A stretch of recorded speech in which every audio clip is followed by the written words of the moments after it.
Magandang araw mga tol, KO Boxing to, kamusta?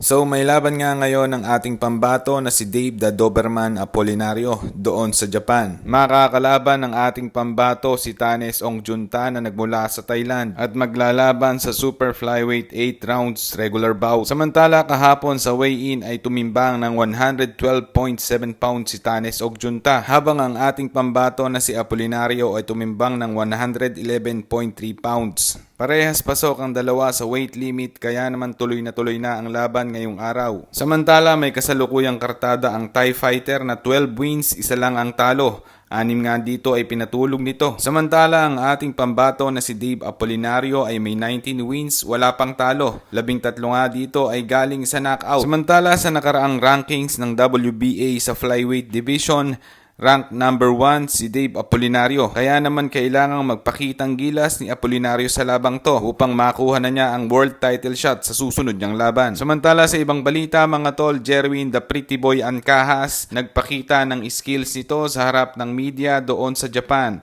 Ilang araw bago ang laban nito sa Japanese na si Takuma Inoue, kapatid ng The Monster ng Japan na si Naoya Inoue. Sa main event mga tol, maglalaban si Santiago ng Mexico kontra sa Japanese na si Nakatani. Ito na ang pangalawang beses na didepensahan ni Nakatani ang kanyang titulo magmula nang makuha niya ito sa Aussie fighter na si Andrew Maloney. Sa undercard naman mga tol, lalaban ang ating pambato na si Jerwin the Pretty Boy Ancahas kontra sa kapatid ni Naoya Inoue na si Takuma Inoue. Magandang laban to mga tol dahil ito ang unang pagkakataong didepensahan ni Takuma Inoue ang kanyang WBA World Bantamweight title. Sasalang din mga tol si Kosei Tanaka ng Japan laban sa Mexican na si Christian Bacasegua Rangel. Samantala mga tol, sasabak din sa lona si Jonas Sultan kontra kay Riku Masuda ng Japan para sa 8 rounds bantamweight bout. Maraming salamat sa panonood mga tol. Sana'y suportahan natin ang ating mga pambato doon sa Japan. Maraming salamat sa panonood.